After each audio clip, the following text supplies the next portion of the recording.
a name for myself, you feel me? Be outside. Oh my god. Got that icky sticky sealed up in the duffel bag. My little cousin said 250 for a pick attack. I got the 17 targets in my leather jacket. The niggas try to up me, so I let him have it. Had to hit him with a bow, bow, bow, bow. Gotta get. Hello and welcome back to episode 25 of the Miami Sports Bar Podcast. We are back. I did have, once again, another hiatus, and it's really not even worth explaining because I just keep procrastinating and doing the same thing over and over. I am recording right now at, 12:30 in the morning. I've been home probably since like 8 o'clock, whatever it was, maybe even 7. I did some other stuff, whatever, and I was cleaning up and doing laundry and all this.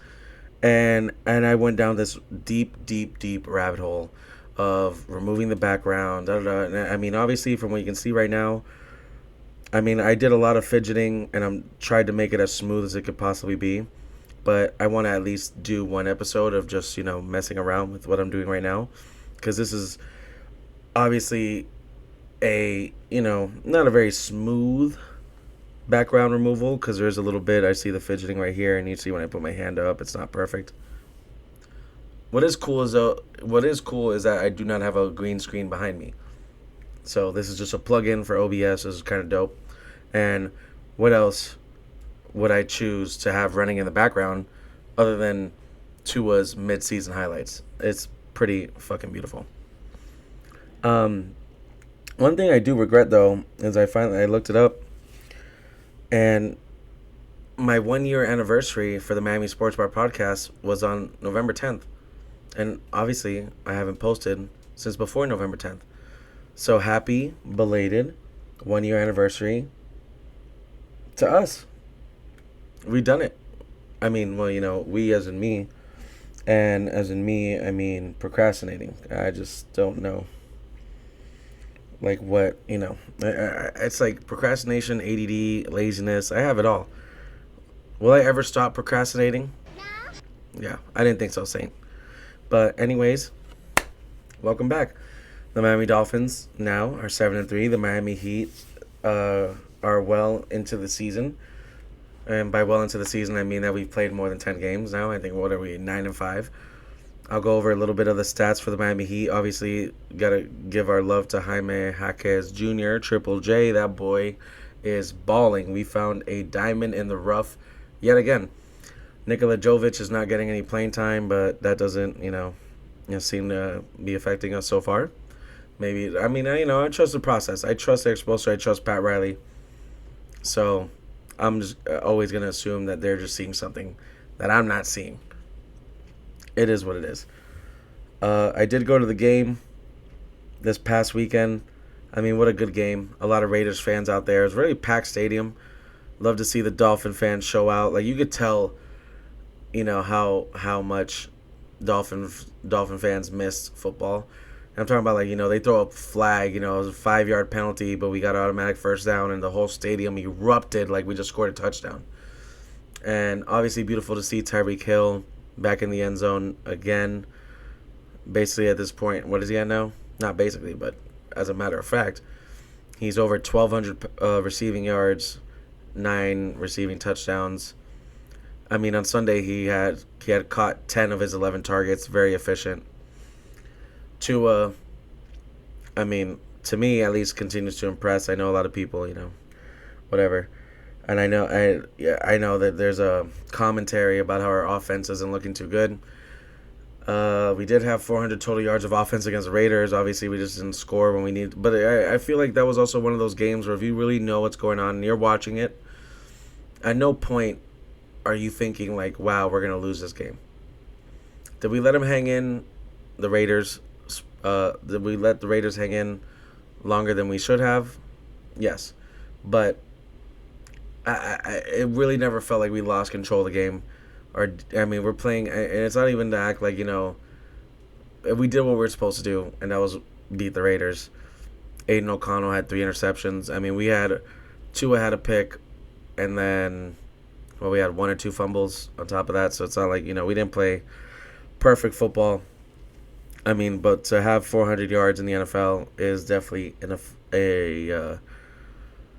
an accomplishment in its own right. And I mean, later on, I'll show you just a little clip, a little snippet of Mike McDaniel's presser after that game, where he basically just, repeats the exact same sentiment that I just shared onto you guys. But anyways, yeah, this is the episode right before. I mean, it's funny because I was thinking about last year as Happy Thanksgiving. And I mean, it's all audio, no recording. I wish I had recorded back then, because I would love to see. I would just love to just play some clips from that. But as I continue, I'll be able to do 1 year anniversaries and we're already past the 1 year anniversary. But we get to the 2 year, 3 year, 4 year, 5 year, 15 year anniversary, and it'd be so fucking amazing to be able to look back and how stupid I am. Before I go more in depth on the Dolphins and the Miami Heat, of course, I need to talk about some bartending topics, because the job doesn't stop. The annoyance, the things that we deal with, I mean, it just continues to surprise me all the time. I mean, one thing that I can tell you guys that I should have mentioned on the last episode, because we're just starting, not even started, we're just getting to the end of this problem. But basically, we had an issue where a Pepsi line broke behind the bar, like the Pepsi line that goes into the soda guns. That Pepsi line is carrying pure syrup, right? Because the syrup with the soda water is what makes the soda. And, dude, I'm talking about at any given day, like 20 to 30 bees all over the bar. Bees. Like, yes, it's an outside bar, so I get it. And I guess I'm usually one of the first ones to preach when there's like a bug problem or something happens. I'm like, hey, you're sitting outside. What are you gonna do? Never had bee problems before. I'm talking like, and it was absolutely ridiculous. And I gotta tell you guys, I'm a fucking pussy. I do not fuck with bugs, and I do not fuck with I do not fuck with things. Basically, if it can sting me, I mean, I don't fuck with roaches either, or ants or flies, but if it can sting me, that's a real problem. Like, that goes from like just grossed out to fear. Right, because I guess that's really the difference now that I think about it. Like, a palmetto bug or a roach, a fucking fly, whatever, like those things gross me out. But something that can sting you, like something that will hurt, because I don't know if you guys know this, but when a bee stings you, their stinger comes off the body, which most of you probably know, because then they end up dying afterwards because it like rips out a bunch of their organs or whatever. The reason it rips out their organs is because they cannot pull the stinger out of you, because their stingers are barbed. Like, they have little barbs, like little, I don't know, for the ones who are stupid and don't know what barbed means, it's basically just like, imagine somebody stabbing you with a knife, and when the knife goes in you, little sticks or little poles open up from the knife so that you can't pull the knife out, or if you do, it's gonna fuck you up. Obviously, it's a much more minuscule scale, but that shit hurts. Like, I don't fuck with that. Thankfully, the situation has started to handle itself. We never had a hive behind the bar. I've learned too much about bees because of this situation, that apparently they can forage for up to 3 miles, and apparently they go to fucking sleep. They leave, like, because once the sun would go down, they would dip out. They were gone. But during the daylight, that was their time. Thankfully, we were able to handle that situation and not have to deal with that as much. And it was more about that was a me thing. I didn't care about the customers at that point. I mean, most customers, I mean, there was obviously, that handful of people, which still made me laugh, because it was like, people would be like, oh, what's up with all these bees? Why are there so many bees here? What the hell? And like complaining and questioning it. But you're the one who chose to sit out here. Like, we have an inside bar. We have plenty of tables on the deck, inside dining areas. And they still want to sit at that bar. So they would complain about the bees and then sit there with the bees. So, I mean, I'm the one who's working. I'm the one who's scheduled there. Like, this is what I do for a living. So this, like, I have no choice but to deal with the bees. It was... I don't understand. But, I mean, the other thing I want to, like, just harp on, I'm not going to call it my bartender pet peeve of the week, because I'm sure I've talked about it again, but this is always worth a reminder. There are, just in life in general, there are right ways and wrong ways to get attention or call attention to yourself, or, get somebody's attention, however you want to word it, because obviously I am having a problem wording it. And I can tell you the wrong way right now is snapping your fingers, whistling, waving your money, waving your card. I mean, one thing that I've learned recently that is absolutely annoying and like blood curdling is that the tapping. When they have their card on the bar top, but they have the card in their hand and they're just slapping the card on the bar top. And sometimes you're doing it subconsciously. I get it. Some people have like little tics. It's a little fidget. But like, I'm talking about like intentionally, like tapping it on the bar to get like, all you have to say is like, hey, excuse me. Hey, Joey, excuse me, bartender. I don't know. Like, figure the fuck out. Do it the right way. Like, you have to know. And I get it that sometimes, because I'm one of those people that I can come off very aggressive and rude, and it won't be on purpose. But I constantly, and maybe it's because I'm in the service industry that I'm more like, conscious of it, that I will catch myself being rude or coming off a little too aggressive, and I will, correct myself and apologize and move on.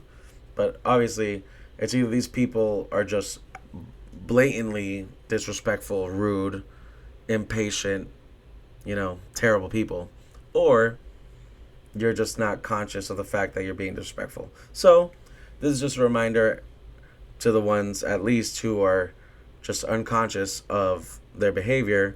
Hey, pay attention to how you're treating people. And if you're just one of those pieces of shits, this is, just going on deaf ears, because you're just going to continue to be a piece of shit anyways. And we already know it. I guess thank your mom for that. Or your dad. Your grandma. I don't know. Whoever fucked you up as a kid, we'll thank them for why you're an asshole as an adult. Another thing that I want to harp on is when we're closed, we're fucking closed. If the lights are on, and like I get it, right? So like on Monday night, I never work on Mondays. Hold on, let me just watch this Tua play in the background as I look at myself. Oh, look at that. Let me get out of the way for that. Hold on, where'd he go? Oop. It's kind of fun. I'm kind of fucking with this plugin that I added. Great pass. Fucking love you, Tua. You're my guy. Where's my arm? Give my arm back. Oh, it's because of my mic? Maybe? No, I don't fucking know. Who cares? Maybe I just need to invest in the... Oh, there's my arm. I just need to invest in the green screen.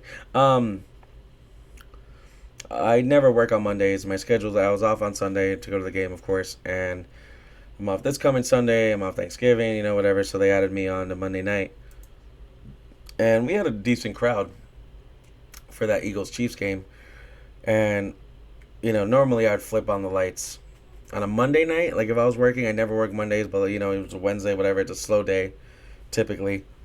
I'm flipping those lights on at 10:45, 10:50. And we closed at 11. I waited till like 11:10 to flip the lights on. And of course, flipping the lights on does not mean leave immediately. It doesn't. But the lights are just to like be like, hey, like, we're closed. We're closed / I need the lights on because now we're cleaning and I need to make sure, like, I've already cleaned a lot of stuff, but I need the lights to be bright to make sure that I'm not, missing stuff, right? Not leaving Pepsi on the ground so the bees come back in the morning, right? So the first thing that happens, as soon as I turn the lights on, this guy looks at me, and I'm talking about there's 3 minutes left in this game. And of course, the volume is still on for the game. All the TVs are turned to that Eagles-Chiefs game. And somebody yells at me and says, dude, what are you doing? Turn the lights back off. Still got a few minutes left. And I was like, yeah, you do have a few minutes left. Doesn't mean that the lights need to be down. Like, that was just very confusing. Especially the way he came at me. Maybe if he would have been polite, I can actually guarantee that if he would have came to me politely, I would have turned the lights back down, because I'm not that much of a fucking dickhead. But as soon as he came at me sideways, it was just like, oh yeah, good luck, buddy. Sorry about that. But all that's to say is that, dude, when we're closed. You gotta go. Like, I don't know why you're sitting there trying to get more drinks. Like, I don't care if I love you or if I hate you. It don't matter. Like, there's nobody in that building that wants to serve you past closing time. And like, yes, as a technicality, especially for a corporate restaurant like I work at, like, yeah, like, I can't force you out right away. You get a little, like, a little time, give you last call, give you your last drink, close you out. Of course, if I just gave you another drink because it's last call, you're gonna, we'll give you that courtesy 5, 10, 15 minutes to finish that up. But like after that, time to go. Like, there's no reason that I should be closing the shutters. Music is off, lights are on, games are over, and you're still sitting there and you're trying to talk to me. Like, I mean, and even if I love you, and I talk to you all day, but like there's that time where it's like, okay, like, we'll talk later. Let me finish up and let me go home. You're the one that was sitting there all day, and that's where you got to get into your own head and realize what's going on. I've been serving you all day, which is fine. That's my job. And you've been having a great time all day. And now, the time has ended. It's time to go. It's time to leave. We can pick it up the next time I see you. Maybe we meet up at a bar after, I'm done cleaning and I get out of there. I don't know where it comes to this, like, common sense, common courtesy, just respectfulness, kindness. You could probably apply all those to that situation, because genuinely, we no longer have to serve you, right? That's it. It's over. And like I said, so if I'm closed at 11, I'm not talking about, oh, you're sitting there at 11:15, you're an asshole. I'm talking about we close at 11 and it's 11:45 and you're still sitting there. Then you're an asshole. Like, you gotta go. Catch a hint, right? I guess, I mean, I should call that a pet peeve, but I have something else for the pet peeve, but that is truly a pet peeve, and that's not just me, And I guess this would be a perfect time to remind everybody that when I talk about these issues at our restaurant, it's not like it's not a Joey thing. It's a everybody thing. There's nobody in the industry that would disagree with me, because I will give you both sides of it. And I know I talked about it last year when I did the Happy Thanksgiving episode, and just get this out the way, because I already understand, and this was a very weird transition because I just went right into it, but I do understand both sides of it, and going on to the customer side of it, like, yes, I know it's nice, for people who don't have family in town, let's say, or they don't have family at all, or they're whatever the case may be, that restaurants are open for people to go be able to hang out, get a nice hot meal, have a couple drinks, just relax, at least have something to do, not be stuck at home and, think about whatever reasons that they don't have someone to celebrate a holiday with. But the employees are sacrificing their time and missing holidays with their family and their friends to come and serve you.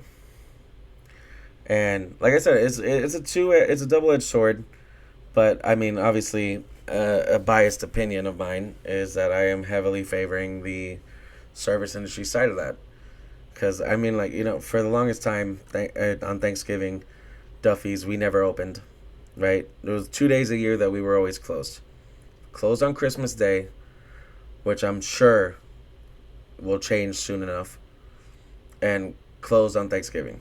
3 years ago, they decided to open on Thanksgiving, and we closed at 4 that first time. The second year, they closed at 8. This year, they're closing at 11. I am blessed and thankful enough and grateful that I do not have to work on this Thanksgiving. But for my coworkers and, the other coworkers that I don't even know that work in other locations, they're open till 11. Or maybe, I'm sure there's a couple of stores out there that might close 10 or 9 based on, their business. But our store, being the flagship store, is open from noon to 11. And I know the management tried to make the schedule as friendly as possible to try to put people on singles and give them time to at least do something with their families. I mean, the managers, like some managers I know are working doubles or working all day.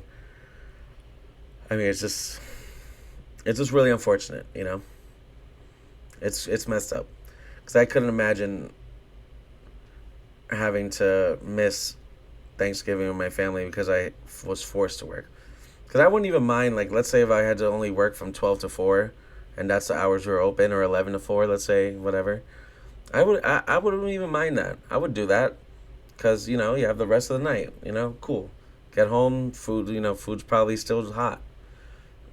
But to work, but, you know, because if we close at 11, like, let's say whoever's opening, they might get out of there at 3, 4 o'clock, which is great. But whoever's closing they're leaving at midnight, you know? And yeah, it's great. A couple people are, and I already know there's going to be people sitting there, and I have an idea of what regulars will be sitting out there. Some who are just, you know, alcoholics, whatever, and then some who just don't have family, you know, in this town, and just have whatever reasons that they can't travel and this and that because of work or whatever it may be, which is unfortunate. And I get it, but you know, I guess it's to say it's like one person's shortcomings shouldn't lead to somebody else's shortcoming. Like one person's downfall shouldn't directly, you know, correlate to somebody else having to have a downfall, a bad moment in their life. You know, just it's kind of fucked up. And that's all I really want to say on that. I don't want to harp into it. I can talk about that whole fucking. Sorry, I mean, stay home. Because then they come in there and they're so happy and all they want to do is talk to you. And we gotta sit there and eat fake. Because I've worked holidays before, of course. I know I'm off Thanksgiving now this week, so I don't want to talk so much shit and act like, you know, it's really ruining my holiday. But it has in the past at other jobs, and it's just like, dude, like, and they want to sit there and talk to you and this and that, and you gotta sit there and fake like you want to talk to them and be happy and this and that and still give them good customer service, all the while you know that you're missing a holiday with your friends and family, even if you celebrate or not. Because how many people do you know, like, you know, that they go to a gathering even if they don't celebrate that holiday, you know?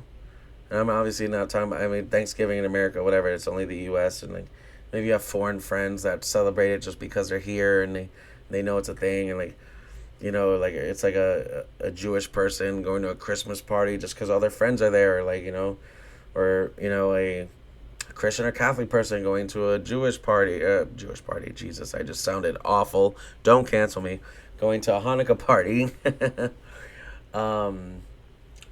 you know, just because all their friends are there, you know, they don't celebrate it, but it doesn't mean that they don't want to be with their friends and their family, you know, it's just crazy to me. But like I said, I get both sides, but nonetheless.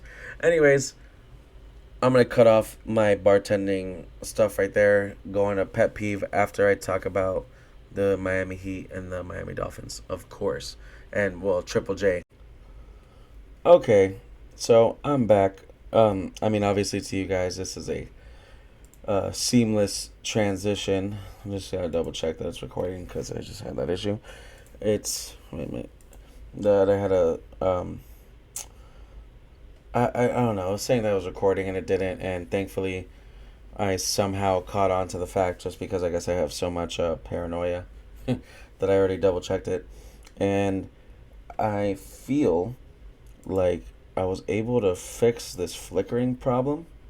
I mean, if I move my hands, it obviously creates more of an issue. When you get to see my bed, I finally got my sheets and comforter out the dryer.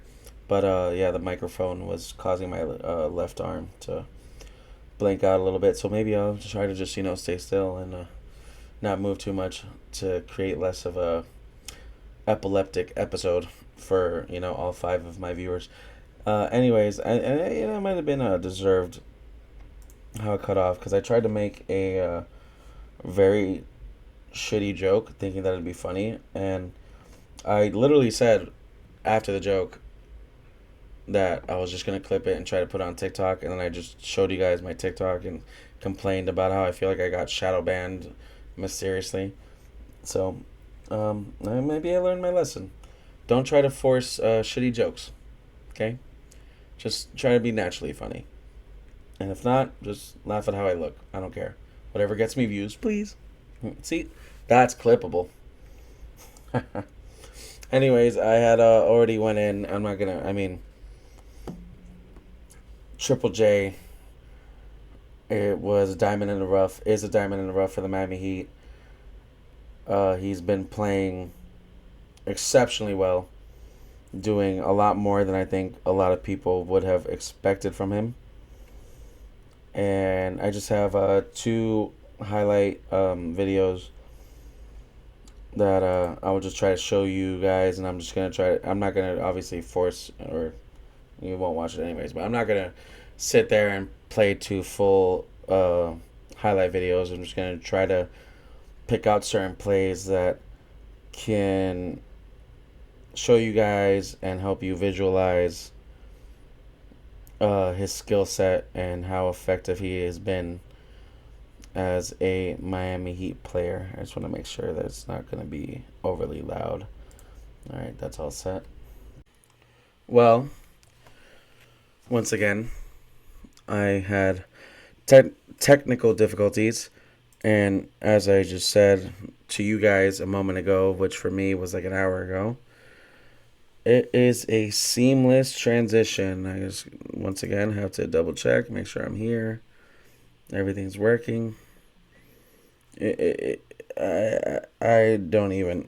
I'm at a loss for words. I had to get rid of the hat. I feel like the hat was causing more issues with the flickering. If I have issues again, then I'm just going to give up on this whole background removal. I'm just hoping. I restarted my computer. I had to do some updates and look up other problems. And now I think I told you guys that it was 12:30 a.m. when I started recording. As of right now, I'm probably maybe 28, 30 minutes. I don't know, because I already have 2 different videos that I have to clip together, and this will be the 3rd. And all that being said, it is 2:37 in the morning. So I'm going to try to just like blast through some stuff. I wanted to save it for tomorrow, but at the same time, I'd rather just have the content done and posted, especially when I know already what I want to talk about. I mean, just going over the Miami Heat really quick, because I did say it in the recording that wasn't recorded. I mean, the Miami Heat are doing fine. They're 9-5. Triple J is a diamond in the rough. He's been balling out. He's playing in the last 7-8 games. He's averaging like around 31 minutes a game. I mean, just the fact that he's averaging 31 minutes a game in that stretch tells you that Eric Spoelstra and Pat Riley and the rest of the coaching staff absolutely trust this man and see his potential as a Miami Heat player. Duncan Robinson has been playing very well. He's obviously, I mean, every year he just continues to add to his bag of tricks, where now he can create his own space, make plays for other teammates, and really contribute to the Miami Heat and to our culture and helping us win games. I am on this page on ESPN because I did want to, quickly talk about how the Miami Dolphins are doing and how our, obviously our top players are looking statistically. And obviously you see right here, Tua Tagovailoa right away. That stands out. He is 3rd in passing yards right now, behind Sam Howell. I think it might be CJ Stroud or whatever. But, I mean, Sam Howell hasn't had a bye week yet. I mean, Sam Howell and CJ Stroud, I mean, Sam Howell is not a rookie. He was drafted last year, and he, I mean, I know he gets a lot of hate, a lot of criticism playing on the Commanders. People hating the Commanders regardless. And I feel that as a Dolphin fan, because people hate on the Dolphins regardless. And my friend Thomas, shout out Thomas, who went to the game with me on Sunday made a good point that it's kind of like it's a good thing that people hate on the Miami Dolphins so much, because when you overcome it, it just makes it that much better. And like, I mean, I just feel like we have a lot more. I mean, it's because the only reason that they criticize so much is because we are so good. It's not that we're supposed to be. It's because our offense is so good. Our defense really is good. We have good coaching, big playmakers. We have a young core on offense and defense, honestly. So the fact that they hit, I mean, the thing is that they're not giving us our roses as they're trying to burn us down at the same time. That I guess is my problem, and I really don't, it's hard for me to get over it. But nonetheless, moving on. I did see a stat earlier today that it's Raheem Mostert and Christian McCaffrey. They both have, I think it's 13 touchdowns on the season in total. And those 13 offensive touchdowns, well, obviously they're offensive, are more than 4 of the teams in the league, including, I think it's like the Jets, the Panthers, and 2 other trash teams that I do not recall. But that's still, I mean, and just the fact that Raheem Mostert is in a crazy category like that with Christian McCaffrey while missing games and coming off a bye week, it just tells you all that you need to know. And then Tua with his 21 touchdowns, 8 interceptions. We do have, if you just played or 7-3, we do have 7 games left. I'm pretty sure, I'll look it up after in another episode and I'll make sure that I have it right. But I know I predicted 40 plus touchdowns minimum. I know it was more than 40, but I'm going to say 40 plus for Tua for the season. And I might come up short on that. I think I said 5,000 yards. It could still happen, that 5,000. We do have a couple favorable matchups left, but 2 of them are against the Jets. But we just saw what the Bills did. I'm pretty sure the Jets are done, and they're gonna lose the locker. They've been losing the locker room, and I think the locker room's at this point is already lost. And then Tyreek Hill, of course. The fact that Tyreek Hill through 10 games has 1,222 yards and 9 touchdowns is absolutely insane. It's basically unheard of. But he's not. And that's another thing. And I know it's not to say that nobody's giving him credit, because of course I know that people, everybody knows that how great of a season he's having, but they're just chalking it up to he's Tua's favorite target, or he's the best weapon on the Dolphins, and they played bad teams, but he played with the Chiefs for minimum. I can actually see this right now. I just gotta click his name. He played with the Chiefs long enough.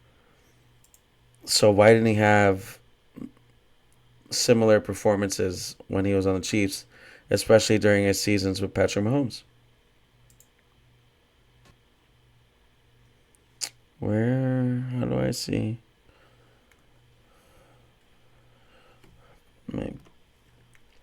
So he played with the Chiefs 1, 2, 3, 4, 5, 6 seasons.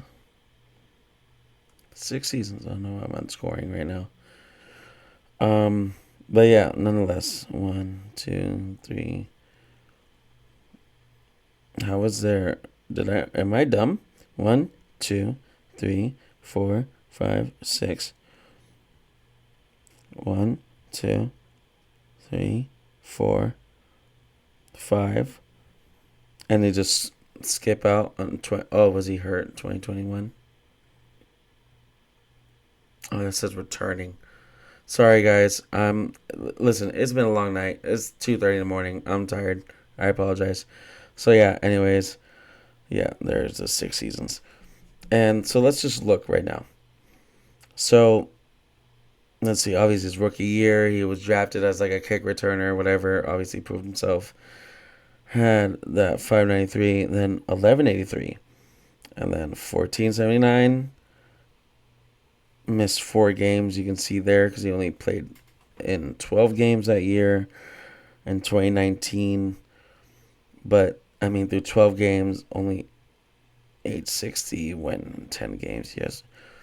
I mean, Patrick Mahomes is so great. And don't try to tell me that, they had Kelsey and this. No, no, no, no. No. No.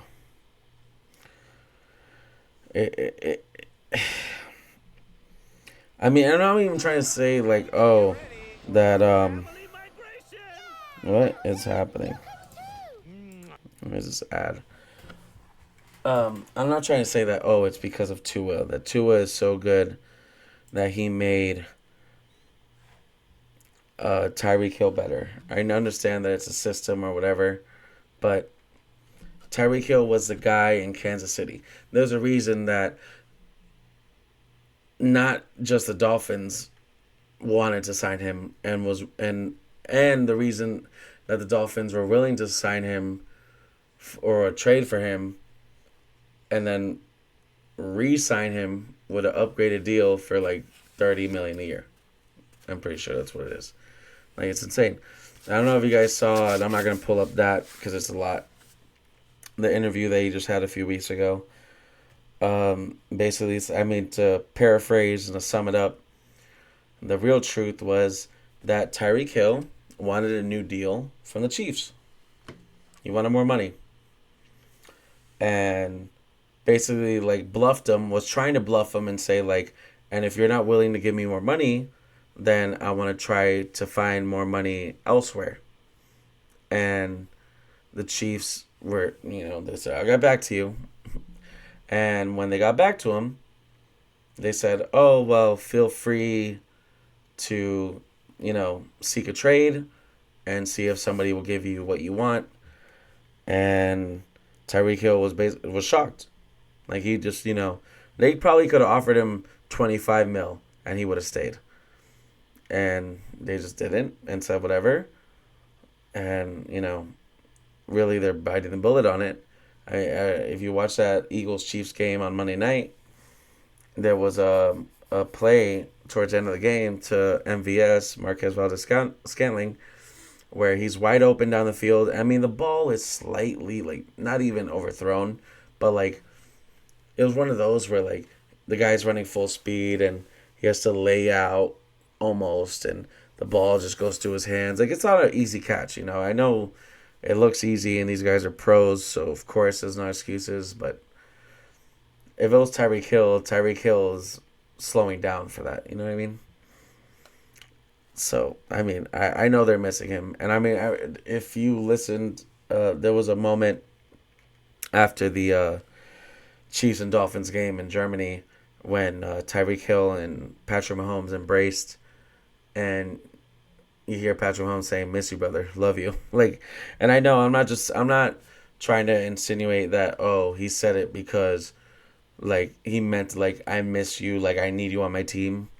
Like, he probably misses him as a friend being around, but I would also take that literally, like, yeah, you miss him. I mean, and there's no problem with that. It wouldn't even be shameful if he said he missed him because he's clearly one of the best wide receivers in the league. Like, why wouldn't a quarterback miss their best receiver that they've played with, at least for Mahomes, so far in his career? And before I play this Mike McDaniel clip, I thought it'd be interesting. So, because you guys know I love ChatGPT. I already did that ChatGPT episode. And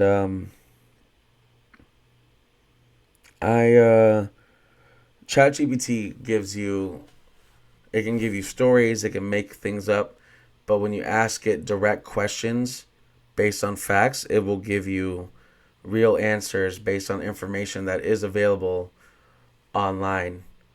And ChatGPT is constantly, it's basically just like an online entity that's constantly growing and constantly learning.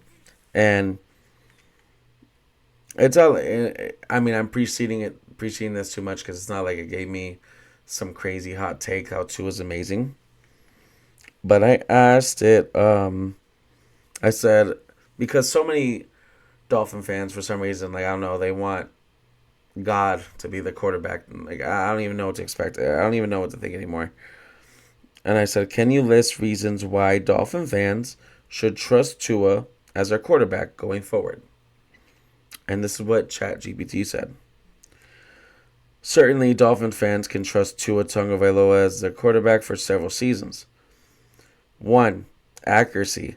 Tua has demonstrated impressive accuracy in his passing, a crucial skill for a successful quarterback. Stop me when it says something wrong. I don't care if you like, dislike, love, hate Tua. He's known for his accuracy before NFL. 2. Decision making. Shows good decision making on the field, minimizing turnovers and making smart choices with the ball. Yes. 3. Leadership. Tua's leadership qualities and ability to inspire confidence in his teammates are essential for quarterback success. Work ethic. Known for his strong work ethic, Tua's commitment to improving and refining his skills bodes well for his future development. Adaptability. Tua has shown an ability to adapt to different game situations, showcasing versatility in his playing style. Resilience. Overcoming challenges, such as Brian Flores not believing in him and the whole league saying that he was a bust. I mean, look at Zach Wilson. Is a valuable trait for a quarterback in a competitive league. 7. Potential for growth. As a young quarterback, Tua has significant potential for growth and improvement with more experience in the league. 8. Team chemistry. Building strong connections with teammates is vital, and Tua's positive interactions with the team contribute to a cohesive unit. 9. This is reminding me how good I am at reading. Is this weird? That's a weird flex, right? I feel like some people, they just could not read this the way I'm reading it. It's a weird flex. You're right. I'm sorry. 9. Health improvement. Overcoming initial injury concerns. Tua's improved health. Don't forget that he came into the league off of a reconstructed hip surgery. I know everybody's forgot about that. I haven't, but overcoming initial injury concerns, Tua's improved health and conditioning can positively impact his performance on the field. 10. Dedication to the team. Tua's commitment to the Dolphins and his dedication to contributing to the team's success are reasons for fans to trust him as their quarterback. Then I tried to ask why he struggled with Brian Flores, but ChatGPT doesn't want to do the whole,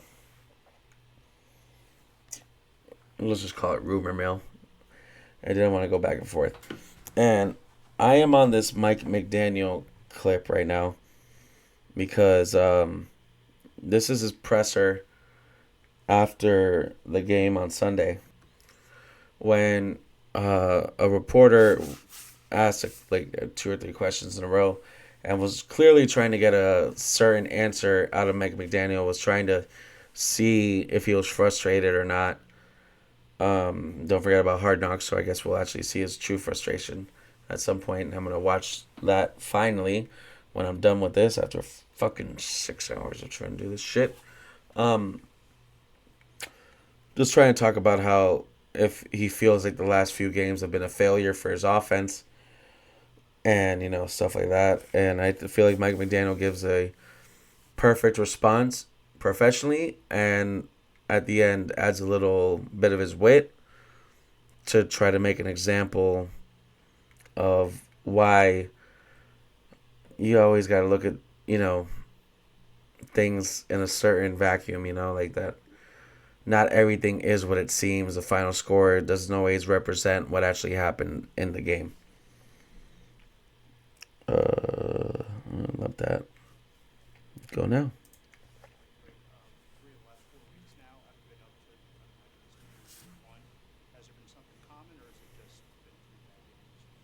No, I mean, I guess I look at a game like this, is not necessarily a bad game. It's a game that we came up a little short. And then I wouldn't see any consistency with that. I love you, Mike. In terms of like a pattern, I think, I don't know.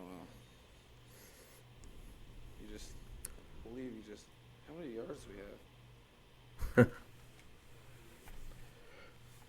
So, I mean, that's hard to do. So, I again, will always be super critical. To call it a bad game, I think, would be, I guess, hats off to us for raising your standard. But that I think I was really happy with the way the guys approached. And I love it. Because the way he said that with that little smirk, but it's true. Because the Miami Dolphins have created such a standard for themselves that when we don't score a certain amount of points, and like obviously like even, I mean, you have to include the 70-point game against the Broncos, which I feel like the Broncos should be thanking us, because us beating them 70-20 has clearly lit a fire under Sean Payton's ass, and that made him light a fire under the rest of the team's ass, because they have been balling out. I mean, you know what? This is random, and I never look up other team stats, but like, let's just go. I'm not even gonna go to stats, but I mean, I will. You know what? They deserve it. The Denver Broncos have really turned around and put a nice string of victories together. I mean, they beat the Chiefs and the Bills. You know, they do deserve their flowers, and I'm gonna give it to them right now. Let's go to their schedule. And I'm not going to be like other people. If they played bad teams, I'm not going to say, oh, well, it was a bad team. But they beat the Chiefs and the Bills, so they did something we couldn't do. But we're obviously ranked a lot higher than they are. And I'm not saying that to flex. I'm saying that just to show the discrepancy in team rankings. So they lost to the Raiders by 1 in week 1. They lost to the Commanders by 2 in week 2. I didn't even know all this till now. And then their low point, they lose to us 70-20. And then they beat the Bears just by 3. The Bears are a bad team, of course. And then they lose to the Jets by 10. And then they lose to the Chiefs by 11. But mind you, the Chiefs had only put up 19 in that first meeting as well. And that was in Kansas City. Now that I'm seeing this. And then, in these last 4 weeks, they beat Green Bay. They beat Kansas City, went on a bye week, came back, beat Buffalo, and now beat Minnesota. And those last 2 games were both in primetime. I mean, they've really put it together. And then let's look at their stats. I just want to give Russell Wilson his flowers for, like, you know, kind of shutting people up a little bit. Yeah, 2,000 yards. I mean, it's not great, but it's not terrible.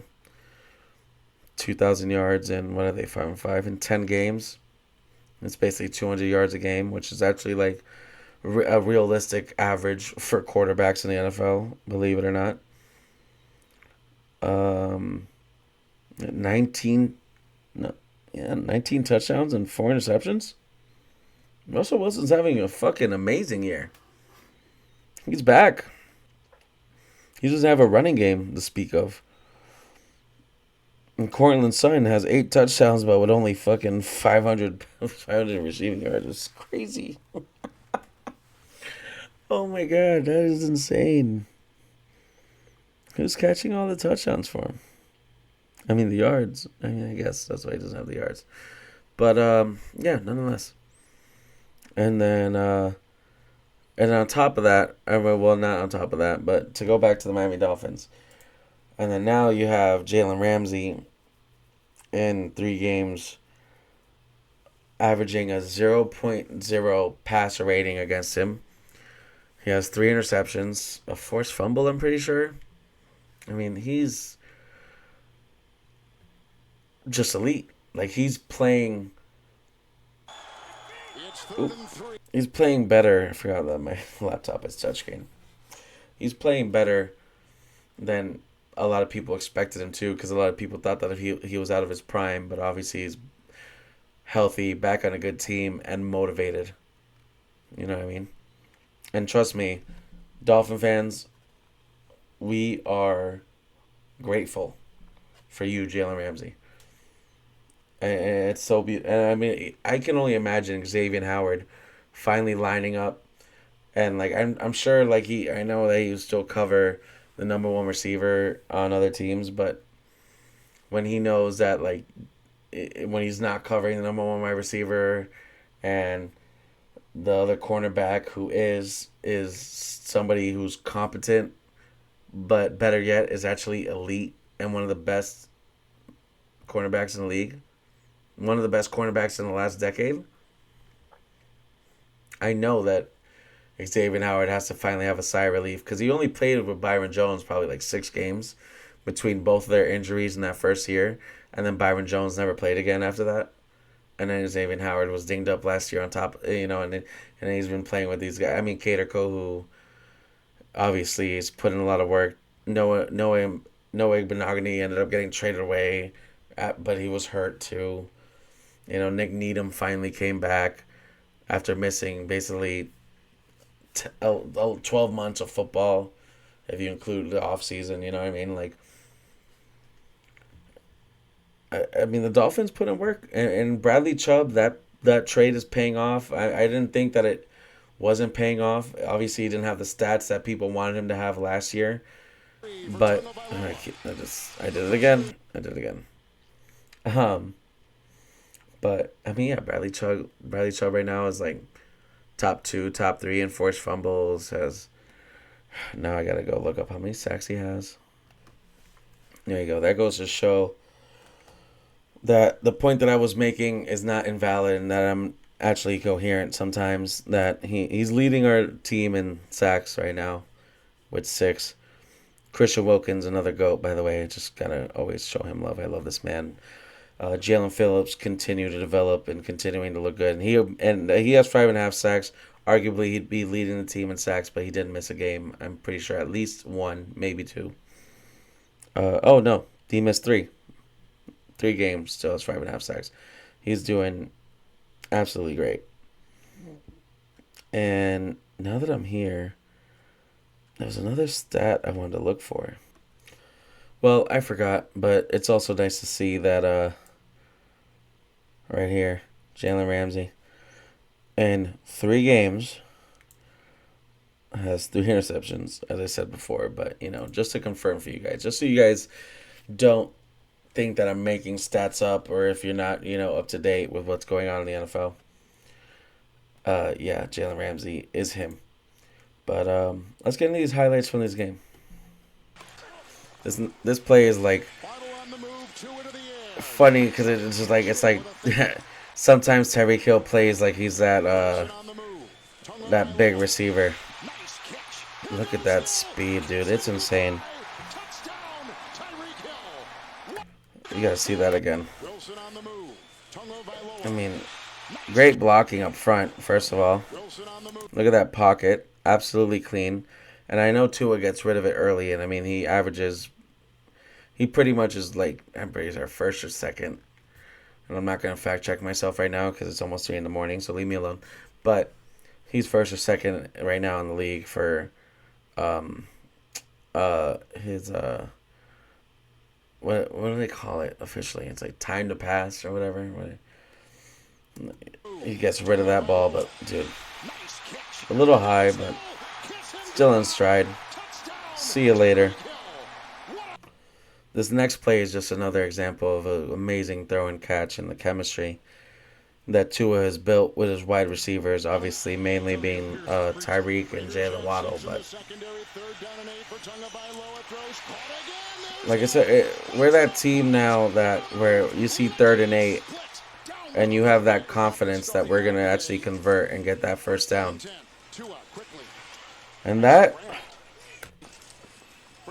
in the stadium, that throw looked a lot more routine. But look at how tight that coverage is and perfectly placed that ball is. Pause. Waddle on the move. Tua gets the ball. Ahmed gets the run. Was he A flag on that. Yep. There's a Oh, flag. there was a Corners flag. are the best scoring for the Dolphins this season. Face mask. Defense number 9. Jesus, man. That they do their damage in the second and third quarters. 3rd and 10. It's almost like I'm watching it for the first time because I kind of forgot. Oh, yeah, that's the Ahmed. This is going to be the Ahmed touchdown after this. Oh, no, we turned the ball over on downs. Spoiler alert. Tua, fake to Mostert. Outside it goes. Hill. It's really just a miss blocked by Craycraft, but obviously. And see, that's an example of what I said during the game, and like it wasn't an excuse for how I mean, there goes an example of how we would add another 3 points, and instead of winning by 7, you win by 10, right? I mean, hypothetically, because butterfly effect, right? Butterfly effect, right? And everything changes. Then you go in the past and change it, but I was making this example to my buddy who I went to the game with, who's a Raiders fan. That, I mean, he's happy just for the fact that they fired McDaniels and the GM and Alec Pierce took over and he likes him right now. I mean, interim head coaches never end up getting the full-time job, but hopefully he does. I'm not rooting against him at all. But this is one of those games where a team like the Dolphins, who has a good offense and a good record, can take more chances and be a little more risky to try to, audition plays for the future. Like that might be a play, and not might be, like that's definitely a play that they looked at after the game during their film room study where they have all, they have all the team together, and, obviously McDaniel's going to go over everything, and he's going to show that play, and he's obviously going to look at Craycraft and circle him. And he's, I doubt he's going to belittle him or whatever. But the example that he will make is that, hey, you got to make that block. That if you make that block, we get a first down or a touchdown.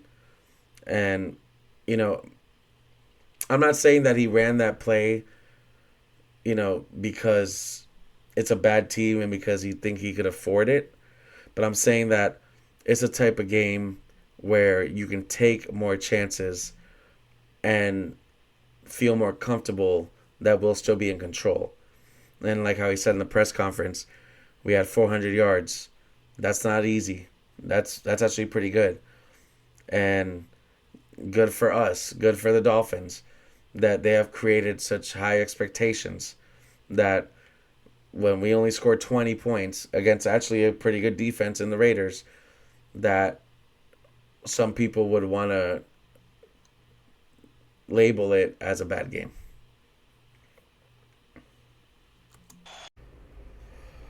Well, I had another problem. I think I really might have fixed it this time. I think I had I'm not going to explain it.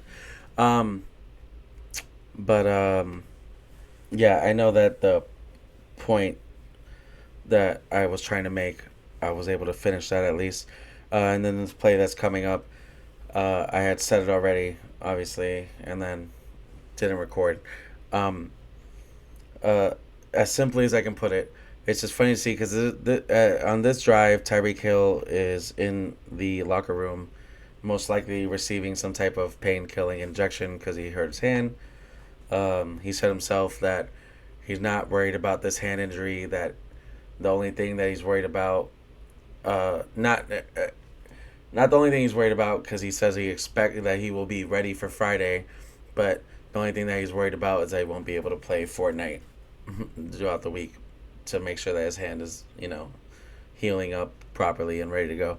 But yeah, it's so the installation of this offense throughout the season with all the motions to try to discombobulate the defense and have them second guessing themselves is really portrayed on this play where Tyreek's not even on the field, because most of the time it's Tyreek in motion, and because they have to respect his speed, it creates some type of confusion. Majority of the time, doesn't always work out, of course. But on this next play, it'll be River Craycraft in motion, of all people, just came off IR, and now he Tua and Mike McDaniel, so not both of them are able to use this installed offense to create confusion, and Tua has such a good understanding of this offense and of the routes that these wide receivers are supposed to run, that he will still find the open man, even if it's a little less of a big effect when it's not Tyreek Hill, as you'll see on this next play, of course. Got and I just gotta say, if I start getting like a little more incoherent, I just said discoherent. It's not even a word. It is 3:21 a.m. I don't know if the camera is showing it because of my background removal bullshit, but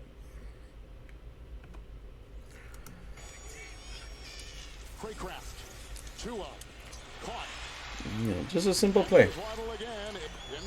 And then we get Ahmed with a beautiful, just simple route out of the backfield. God, I wish I was that fan. I'd love to get embraced by a Dolphin. Pause. This next play, it's so crazy how open Tyreek Hill is. Because he's only this open because the DB... Is that Marcus Peters? Oh, Marcus Peters is trash. Because he's so scared that he's going to run by him. But he still gave up a 20-plus yard fucking reception.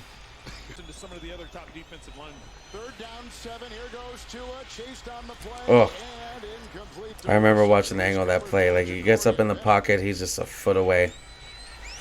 And then this is Jason Sanders' highlight reel for getting cut from the Dolphins.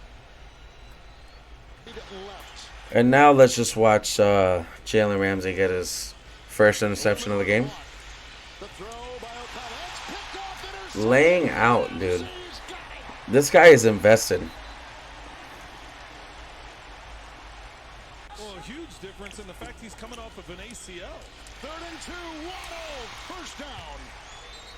And then tackled by Merrick. 19-yard catch and run. It's so sad that this drive just kind of ends up in Sanders getting to kick another field goal. That should have been caught, dude. And Waddle has had some terrible drops this year. Like, yeah, it's low, but he places it where, I mean, maybe, I guess, it could have been up a little higher. But he's also throwing the ball, like, I mean, I know this guy is really not in play for, making a deflection or anything or an interception. But he still has to get it past his body, and then close enough that he can't make a play on it. He can't make a play on it, and then he's over top. And it really ends up as an interception because he had his hands under it, tips it up, and you saw it right there.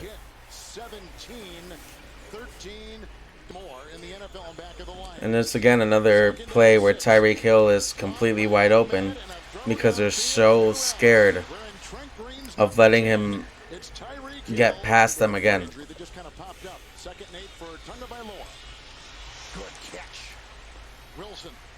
Cedric Wilson has really been a key wide receiver for us because he makes, all of our, River Craycraft, Cedric Wilson, even Chosen, they've made big plays and big catches in times that, you'd think you'd want another receiver, but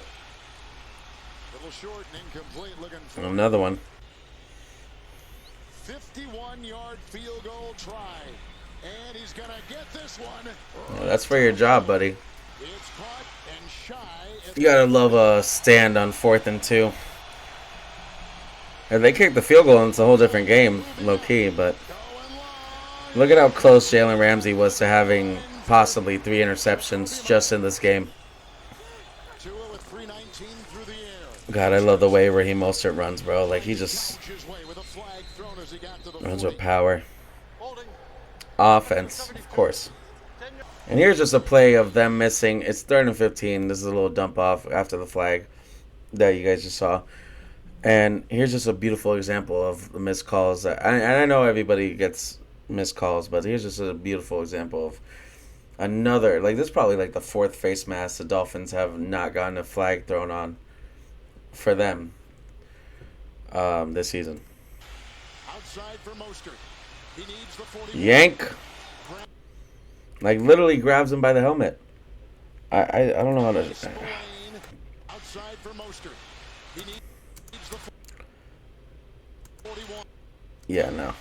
Grab by Spillane. And it doesn't have to be the face mask. You cannot tackle somebody by the helmet, regardless. Like, it doesn't have to be in the guard, if that makes sense.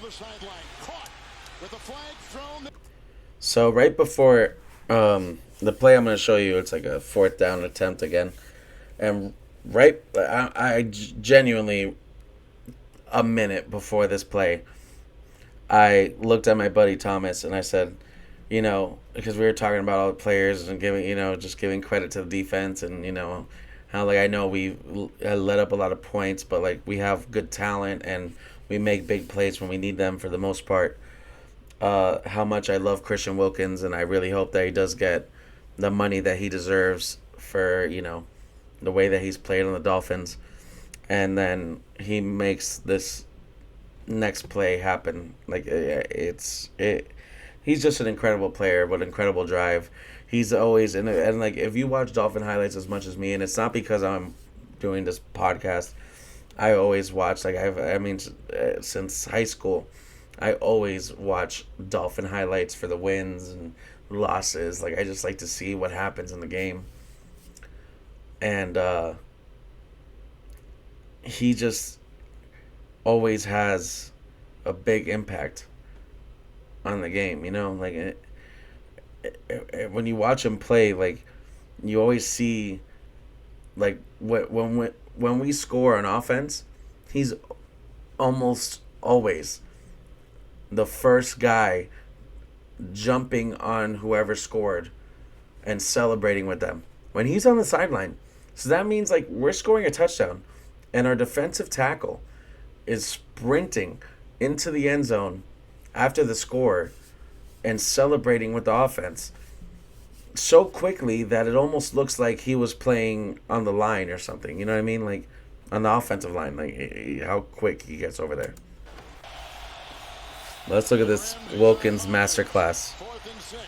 Beautiful. Wraps him up. Jalen Phillips. Oh, man. Stadium got crazy after that moment. Let me tell you. With this thing. I won't have it figured out. But I couldn't. Where it would have ended. As much as I want to just let this thing just be done. I have to show you guys the last play of the game, of course. 2nd down and 10. Good time. Going deep, looking for Tucker. Intercepted. Another one for Beautiful Ramsey. play from Ramsey. Another interception. And what I did say, and say again, is the fact that when Jalen Ramsey intercepted that ball as he high pointed it, he obviously stayed down for a little bit, and all you hear in that highlight tape obviously is that how the stadium exploded. But when he stayed down, everything got quiet. Everybody was on pins and needles and just held their breath for a moment. And I mean, clearly, at least unless there's an injury that the Dolphins are hiding from us, which I doubt, probably just, you know, got the wind knocked out of him, because from what you can tell, he high pointed the ball and landed with the ball, like, basically in the center of his stomach, right in the sternum. And when he got up and just started just pumping his arms and hyping the stadium up, is probably as loud as I've heard it in a very long time. And I was trying to end this podcast with this clip of Dave Portnoy responding to this girl who accused him of stealing the name of her podcast, which is funny in itself. And she throws terrible jabs. She literally just brings up the podcast beef with the I mean, she'll say the name of it, but with the girls when they broke up that were on the Barstool Network. But even though one of the girls still works for him and has her own podcast, do Barstool, but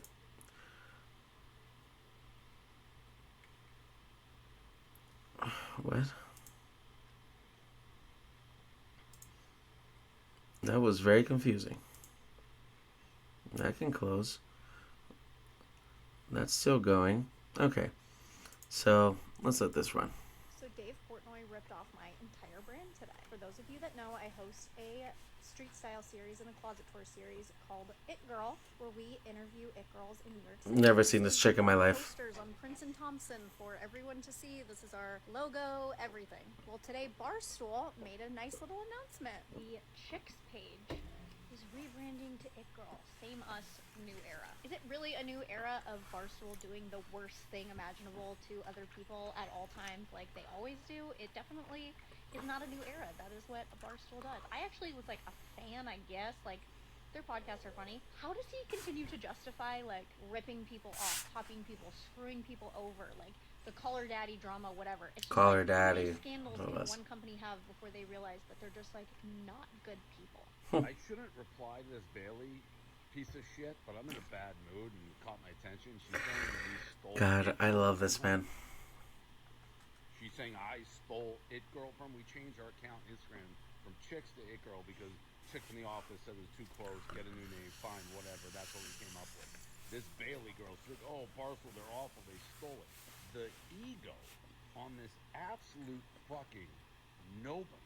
You think I have a fucking clue? On this absolute fucking nobody. You had the word It Girl on a fucking poster on some random fucking street in New York City? What are you talking about, you Delusional fuck. You think you invented It Girl? Did you invent Hut Girl? Did you invent Chicks? Like the most common fucking phrase ever. It's been around since like the 1980s. We knew some fucking nope.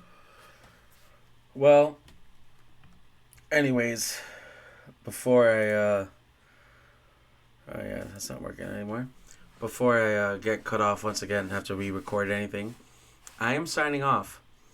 It is now almost 4 a.m, and now I'm going to have to edit this all together.